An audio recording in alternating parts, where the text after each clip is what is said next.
ವಾಕ್ಯ ಅಮರ ವಾಕ್ಯ ಮಧುರ ವಾಕ್ಯ ನಮಗಾಗಿ ಧರೆಗಿಳಿದ ಶ್ರೀವಾಕ್ಯ. ಆ ಕಾಲದಲ್ಲಿ ಯೇಸು ತಮ್ಮ ಶಿಷ್ಯರಿಗೆ ಹೀಗೆಂದರು, ಜನರಿಗೆ ಭಯಪಡಬೇಡಿ. ಮುಚ್ಚುಮರೆ ಆಗಿರುವುದೆಲ್ಲ ಬಟ್ಟ ಬಯಲಾಗುವುದು, ಹುಟ್ಟಾಗಿ ಇರುವುದೆಲ್ಲ ರಟ್ಟಾಗುವುದು. ನಾನು ಕತ್ತಲಲ್ಲಿ ಹೇಳುವುದನ್ನು ನೀವು ಬೆಳಕಿನಲ್ಲಿ ಪ್ರಚುರಪಡಿಸಿ, ಕಿವಿ ಮಾತಾಗಿ ಕೇಳಿದ್ದನ್ನು ಮನೆ ಮಾಳಿಗೆಯ ಮೇಲೆ ನಿಂತು ಸಾರಿ. ದೇಹವನ್ನು ಕೊಂದು ಹಾಕುವವರಿಗೆ ಭಯಪಡಬೇಡಿ, ಏಕೆಂದರೆ ಅವರಿಂದ ಆತ್ಮವನ್ನು ಕೊಲ್ಲಲು ಆಗದು. ದೇಹಾತ್ಮಗಳೆರಡನ್ನು ನರಕದಲ್ಲಿ ನಾಶ ಮಾಡಬಲ್ಲವರಿಗೆ ಭಯಪಡಿ. ಒಂದು ಕಾಸಿಗೆ 2 ಗುಬ್ಬಚ್ಚಿಗಳನ್ನು ಮಾರುತ್ತಿಲ್ಲವೇ? ಆದರೂ ಅವುಗಳಲ್ಲಿ ಒಂದಾದರೂ ನಿಮ್ಮ ತಂದೆಯ ಅನುಮತಿ ಇಲ್ಲದೆ ನೆಲಕ್ಕೆ ಬೀಳುವುದಿಲ್ಲ. ಅಲ್ಲದೆ ನಿಮ್ಮ ತಲೆಗೂದಲುಗಳು ಸಹ ಎಲ್ಲವೂ ಎಣಿಕೆಯಾಗಿವೆ. ಆದುದರಿಂದ ಭಯಪಡಬೇಡಿ. ಅನೇಕ ಗುಬ್ಬಚ್ಚಿಗಳಿಗಿಂತ ನೀವು ಎಷ್ಟೋ ಮೌಲ್ಯವುಳ್ಳವರು. ಜನರ ಮುಂದೆ ತಾನು ನನ್ನವನೆಂದು ಬಹಿರಂಗವಾಗಿ ಒಪ್ಪಿಕೊಳ್ಳುವ ಪ್ರತಿಯೊಬ್ಬನನ್ನು ನಾನೂ ಸಹ ಸ್ವರ್ಗದಲ್ಲಿರುವ ನನ್ನ ಪಿತನ ಮುಂದೆ ನನ್ನವನೆಂದು ಒಪ್ಪಿಕೊಳ್ಳುತ್ತೇನೆ. ಆದರೆ ಯಾವನಾದರೂ ತಾನು ನನ್ನವನಲ್ಲ ಎಂದು ಜನರ ಮುಂದೆ ಬಹಿರಂಗವಾಗಿ ನಿರಾಕರಿಸಿದರೆ ಅಂಥವನನ್ನು ನಾನೂ ಸಹ ಸ್ವರ್ಗದಲ್ಲಿರುವ ನನ್ನ ಪಿತನ ಮುಂದೆ ನನ್ನವನಲ್ಲವೆಂದು ನಿರಾಕರಿಸುತ್ತೇನೆ.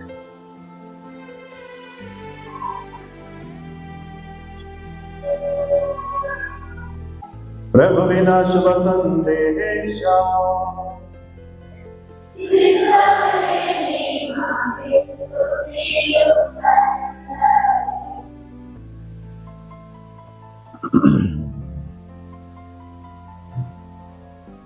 ಪ್ರಿಯರೇ, ಇಂದಿನ ಶುಭ ಸಂದೇಶದಲ್ಲಿ ಯೇಸುವಿನ 2 ವಾಕ್ಯಗಳ ಮೇಲೆ ನಮ್ಮ ಧ್ಯಾನವನ್ನು ಮಾಡೋಣ.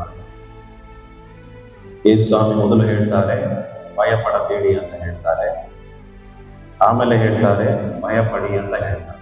ಈ 2 ವಿಷಯಗಳು, ಭಯಪಡಬೇಡಿ, ಯಾರಿಗೆ ಭಯಪಡಬೇಡಿ, ಯಾಕಾಗಿ ಭಯಪಡಬೇಡಿ, ಎಲ್ಲ ಕಾರಣಗಳಿದೆ. ಭಯಪಡಿ, ಯಾರಿಗೆ ಭಯಪಡಿ, ಯಾಕಾಗಿ ಭಯಪಡಿ, ಈ ಕಾರಣಗಳನ್ನು ಕೂಡ ಹೇಳ್ತಾರೆ. ಯೇಸು ಸ್ವಾಮಿಯ ಈ ಮಾತುಗಳು ಎಂಥ ಸಂದರ್ಭದಲ್ಲಿ ಬರ್ತದೆ ನೋಡಿ. ನೀವು ಬೈಬಲ್ ಅನ್ನ ನೀವು 10ನೇ ಅಧ್ಯಾಯದಲ್ಲಿದ್ದೇವೆ ನಾವು, ಮತ್ತಾಯ ಸಂದೇಶ 10ನೇ ಅಧ್ಯಾಯವನ್ನು ತೆಗೆದು ನೋಡ್ಬೇಕಂದ್ರೆ ಮೊದಲು ಏನಾಗ್ತಾ ಇದೆ, ನೀವು ಕಳೆದ ವಾರ ಪೂಜೆಯಲ್ಲಿ ಶುಭ ಸಂದೇಶವನ್ನು ಆರಂಭಿಸಬಹುದು. 10ನೇ ಅಧ್ಯಾಯದಲ್ಲಿ ಯೇಸು ಸ್ವಾಮಿ ತಮ್ಮ 12 ಮಂದಿ ಶಿಷ್ಯರನ್ನ ಆಯ್ಕೆ ಮಾಡ್ತಾರೆ.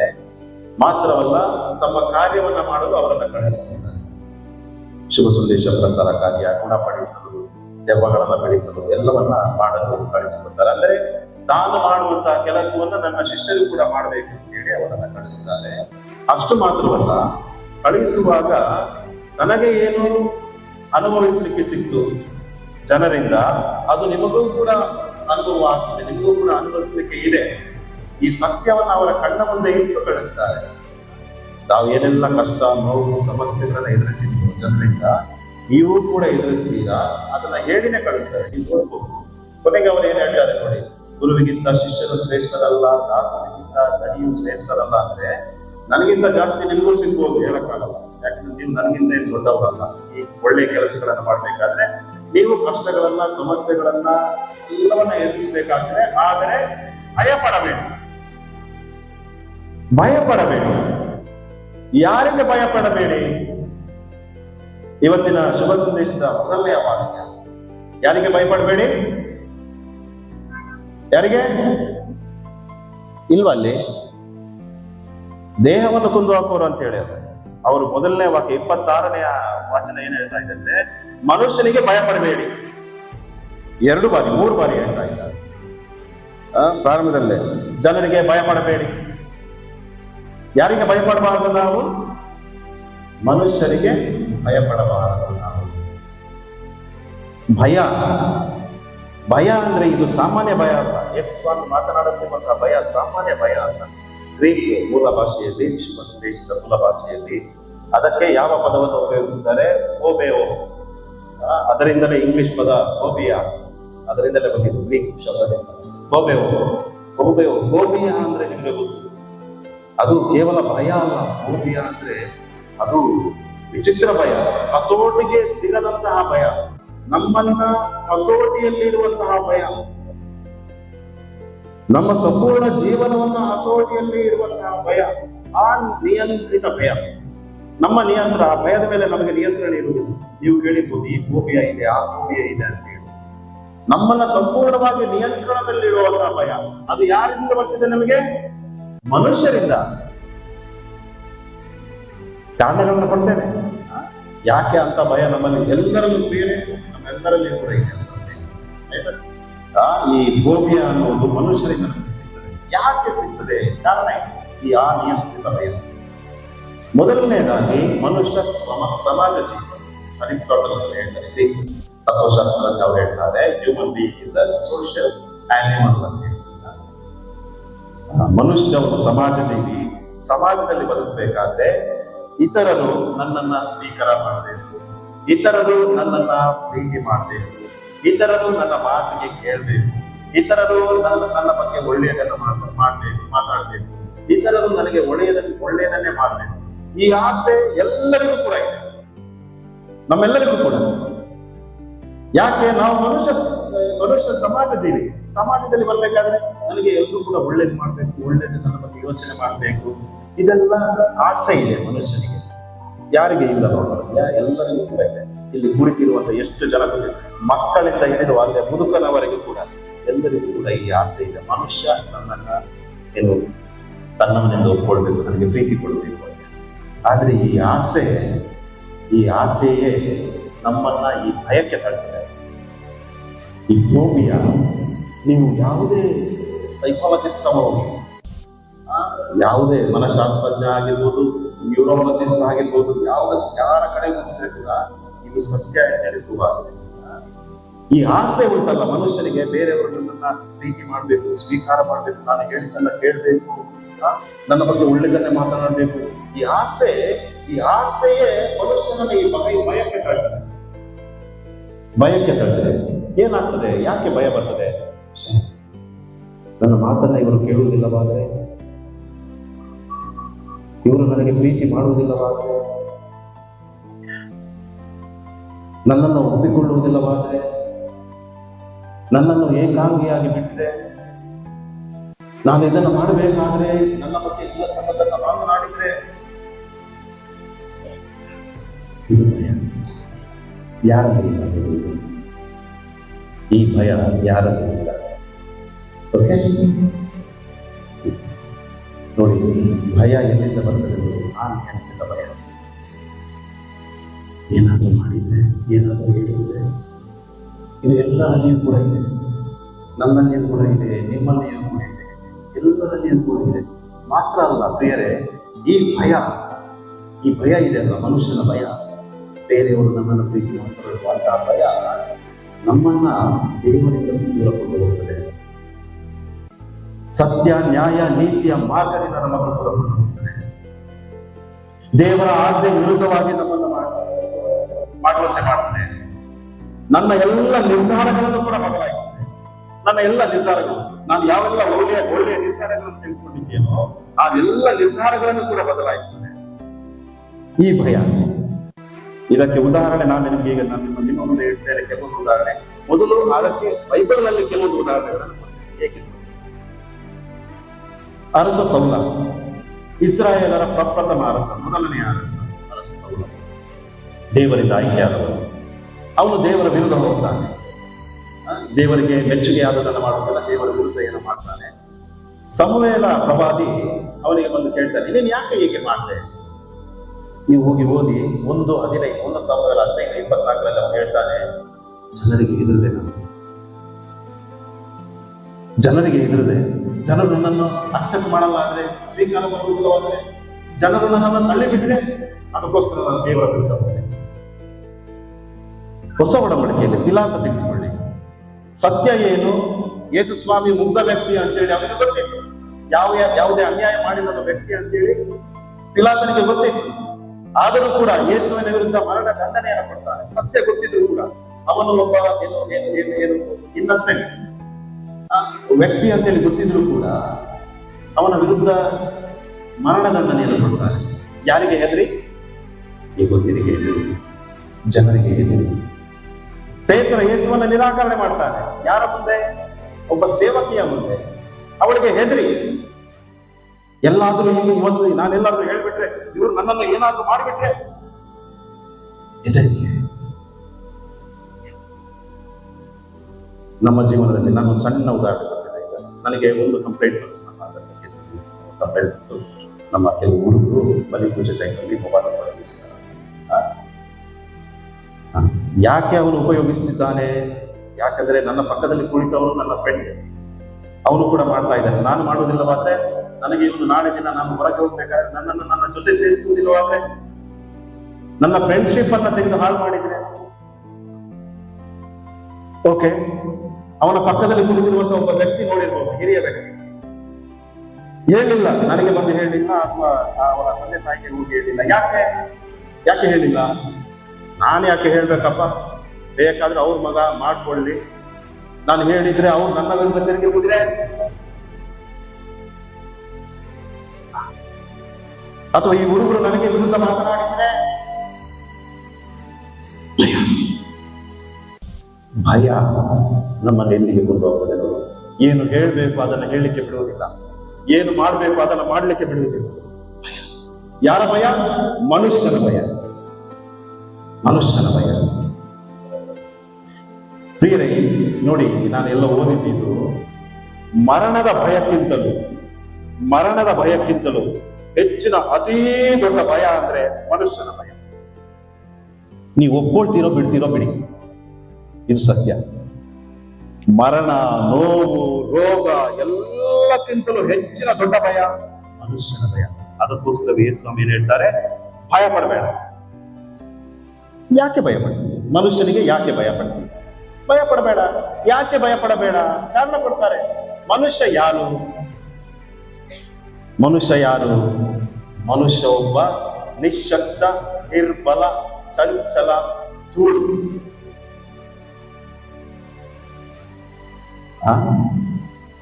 ಎಷ್ಟೇ ದೊಡ್ಡ ವ್ಯಕ್ತಿ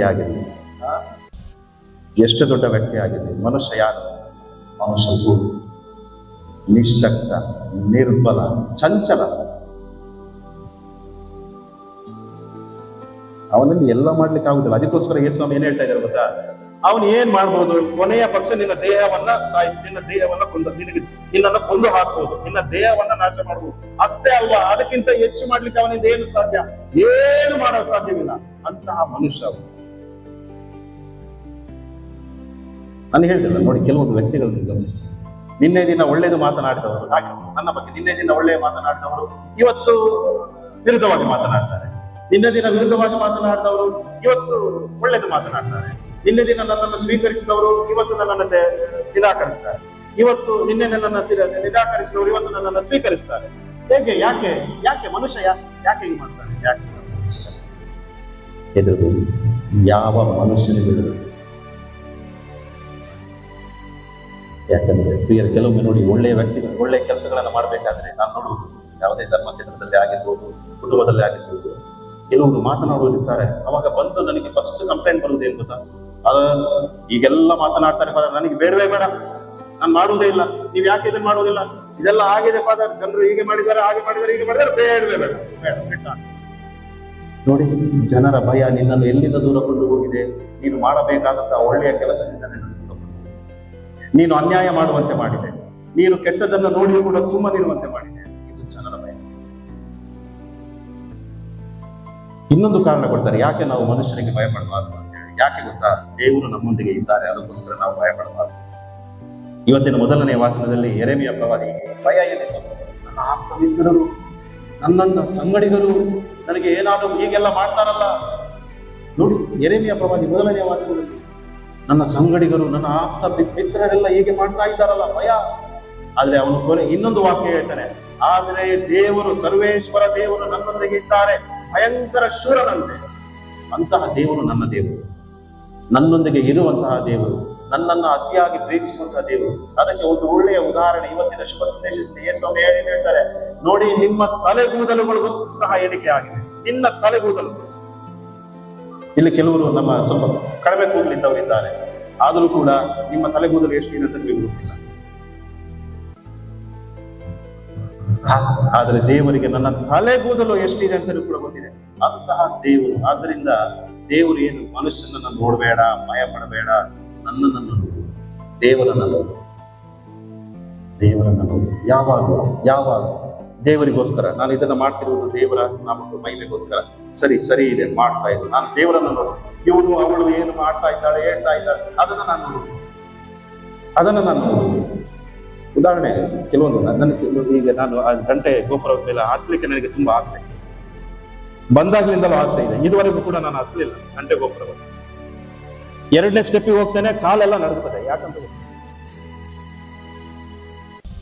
ಹೋಗ್ಬೇಕು, ಕೇಳೋದು, ಮೇಲೆ ಹೋದವ್ರಿಗೆ ಕೇಳಿದೆ, ಹೇಗೆ, ಏನಿಲ್ಲ ಫಾದರ್, ಮೇಲೇನೇ ನೋಡ್ಕೊಂಡು ಬನ್ನಿ ಫಾದರ್ ಅಂತ ಪ್ರಯತ್ನ ಮಾಡಿದೆ.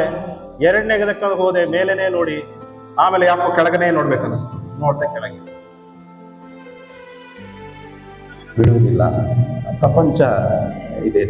ನೀವು ಮೇಲೆ ನೋಡ್ಲಿಕ್ಕೆ ಪ್ರಯತ್ನ ಪಟ್ಟರು ಕೂಡ ಇಲ್ಲಿ ಬಿಡುವುದಿಲ್ಲ. ಕೆಲವೊಮ್ಮೆ ನಮ್ಮ ಮನಸ್ಸು ಇಷ್ಟು ಕೆಳಗೆ ಹೋಗಿದೆಯೋ, ನನಗೆ ಎಷ್ಟು ಮೇಲೆ ಬಂದೆ ಮತ್ತೆ ಕೆಳಗೆ ಇಳಿದೇ ಇಳ್ತೇನೆ.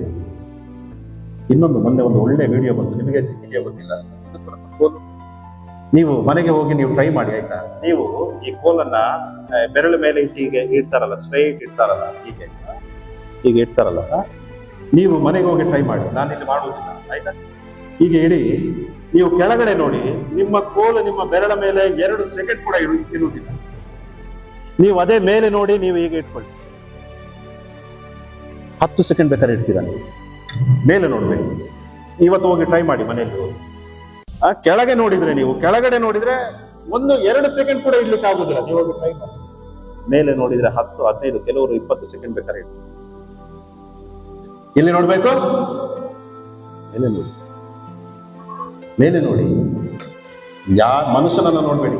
ಒಳ್ಳೆಯ ಕೆಲಸಗಳನ್ನು ಮಾಡ್ಬೇಕಾದ್ರೆ ಮನುಷ್ಯನನ್ನ ನೋಡ್ಬೇಡಿ, ಅವರ ಮಾತುಗಳನ್ನ ಕೇಳ್ಬೇಡಿ. ಯೇಸು ಸ್ವಾಮಿ ಹೇಳುವುದಿದ್ದಾರೆ, ಭಯ ಪಡಬೇಡಿ ಮನುಷ್ಯ. 2ನೇದಾಗಿ ಭಯಪಡಿ. ಯಾರಿಗೆ ಭಯಪಡಿ? ನೀವು ಕನ್ನಡ ಬೈಬಲಲ್ಲಿ ನನಗನ್ಸುತ್ತೆ ತಪ್ಪಿದೆ, ಕನ್ನಡ ಬೈಬಲಲ್ಲಿ. ಯಾಕಂದ್ರೆ ನಾನು ಕೊಂಕಣಿ ನೋಡಿದೆ, ಇಂಗ್ಲಿಷಲ್ಲಿ ನೋಡಿದೆ, ಬಹುಶಃ ಮೂಲ ಗ್ರೀಕಲ್ಲೂ ಕೂಡ ಇಲ್ಲ ಅಂತ ಕಾಣ್ತದೆ. ಟ್ರಾನ್ಸ್ಲೇಟ್ ಮಾಡಬೇಕಾದ್ರೆ ಏನೋ ತಪ್ಪು ಮಾಡಿರ್ಬೇಕು. ಇದ್ರಲ್ಲಿ ಏನಿದೆ ಗೊತ್ತಾ? ದೇಹಾತ್ಮಗಳೆರಡನ್ನು ನರಕದಲ್ಲಿ ನಾಶ ಮಾಡಬಲ್ಲ ದೇವರಿಗೆ ಭಯಪಡಿ ಅಂತ ಇದೆ. ದೇವರು ನಮ್ಮನ್ನ ನಾಶ ಮಾಡ್ಲಿಕ್ಕೆ ಬಂದವರ?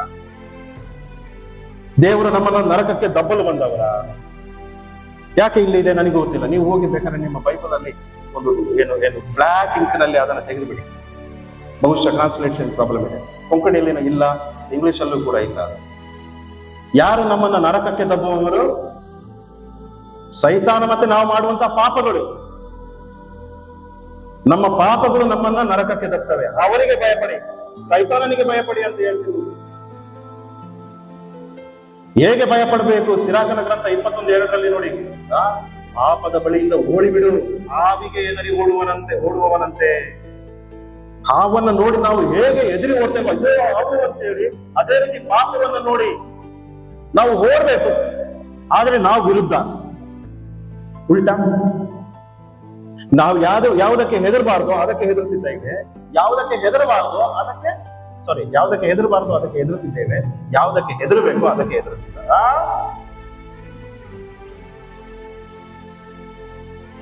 ಕಾಮಿಡಿಗೆ, ಜೋಕಿಗೆ ಹೇಳ್ತಾ ಇರೋದು, ಸೀರಿಯಸ್ ಆಗಿ ತೆಗೆದುಕೊಳ್ಬೇಕು. ವಿಶೇಷವಾಗಿ ಹೆಂಗಸ್ರೆ ದಯವಿಟ್ಟು ಸಂದೇಶ ಕೊಡ್ಲಿಕ್ಕೆ ಜೋಕ್, ಆಯ್ತಾ? ಜೋಕ್ ಇಲ್ಲಿಗೆ ಬಿಟ್ಟುಬೇಡಿ, ಅದರ ಸಂದೇಶ ಮಾತ್ರ ತೆಗೆದುಕೊಳ್ಳಿ. ಮತ್ತೆ ಹೊರಗೆ ಬಂದು ಜಗಳ ಮಾಡಬೇಕು. ಒಮ್ಮೆ ಈ ಗಂಡ ಹೆಂಡತಿಯರಿಗೆ ಮೀಟಿಂಗ್ ಮಾಡ್ತಾ ಇದ್ದ, ಟಾಕ್ ಕೊಡ್ತಾ ಇದ್ದ. ಆಗ ತಕ್ಷಣ ಸೈತಾನ ಒಳಗಿದ್ದಂತೆ. ಕೋಡು ಕೋರೆ ಎಲ್ಲರೂ ಹೆದರಿ ಓಡಿದ್ರಂತೆ. ಅಯ್ಯೋ ಸೈತಾನ ಅಂತ ಹೇಳಿ ಎಲ್ಲ ಎದುರಿ ಓಡಿದ್ರಂತೆ. ಆದ್ರೆ ಒಬ್ಬ 60 ವರ್ಷದ ವ್ಯಕ್ತಿ ಜೋರಾಗಿ ಹೀಗೆ ಗಟ್ಟಿ ಕೈ ಕಟ್ಟಿ ಹೀಗೆ ಒಳ್ಳೇದಾಗಿ ಕೂತಿದ್ದಂತೆ, ಧೈರ್ಯವಾಗಿ. ಯಾರು ಇಲ್ಲ, ಅವನೊಬ್ಬನೇ. ಸೈತಾನ ಅವನ ಹತ್ರ ಹೋಗಿ ಕೇಳಿದ, ನಿನಗೇನು ಹೆದರಿಕೆ ಆಗ್ತಾ ಇಲ್ವ ನನ್ನನ್ನು ನೋಡಿ? ನನ್ನನ್ನು ನೋಡಿ ಹೆದರಿಕೆ ಆಗ್ತಾ ಇಲ್ಲ, ಎಲ್ಲ ಓಡಿದ್ರೆ ನೀನೇ ಯಾಕೆ ಕೂತಿದ್ಯಾ? ಹೆದರಿಕೆ ಆಗಲ್ವ ನಿನಗೆ? ಹೋಗಪ್ಪ, ನಿನ್ ತಂಗಿ ಜೊತೆ ನಾನು 30 ವರ್ಷ ಬಾಳ್ತಿದ್ದೀನಿ, ನೀನೇನ್ ದೊಡ್ಡದು. ಇನ್ನೊಂದು ಹಾಲಲ್ಲಿ ಹೆಂಗಸು ಮಾತ್ರ ಕೂತಿದ್ರಂತೆ. ಹೆಂಗಸು ಅವ್ರು ಹೇಳಿದ್ರಂತೆ, ನಿನ್ ತಮ್ಮನ ಜೊತೆ ಎಷ್ಟು 30 ವರ್ಷ ಬದುಕ್ತೀನಿ, ನೀನೇನು? ಅಂದ್ರೆ ನಾವು ಎಷ್ಟು ಏನು ಫ್ರೆಂಡ್ಶಿಪ್ ಮಾಡಿದ್ದೇವೋ ಹೆದರಿಕೆ ಇಲ್ಲ ನಮಗೆ, ಅಷ್ಟು ಫ್ರೆಂಡ್ಶಿಪ್. ಏನು ಅವನ ಜೊತೆ ನಾನು ಜೀವನ ಮಾಡಿದ್ದೀನಿ, ನೀನೇನ್ ಮಹಾ ಹಾಗೆ, ಇದೆಲ್ಲ ಮಾಡಿದ್ದೇನೆ, ಇದೇನ್ ಮಹಾ. ಇದು ನಾನು ಹಾಗೂ ನೀವು ಜೀವಿಸ್ತಿದ್ದೇನೆ.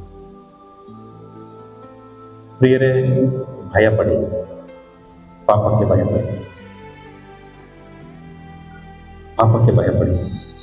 ಯಾವೆಲ್ಲ ವ್ಯಕ್ತಿಗಳಾಗಿರ್ಬೋದು ಅಥವಾ ಯಾವೆಲ್ಲ ವಿಷಯಗಳು ಆಗಿರ್ಬೋದು, ಯಾವೆಲ್ಲ ಮಾತುಗಳು ಆಗಿರ್ಬೋದು ನನ್ನನ್ನು ಪಾಪಕ್ಕೆ ತಳ್ತಾ ಇದೆಯೋ ಅದರ ಜೊತೆ ಸ್ವಲ್ಪ ಜಾಗ್ರತೆ ಇರೋದು.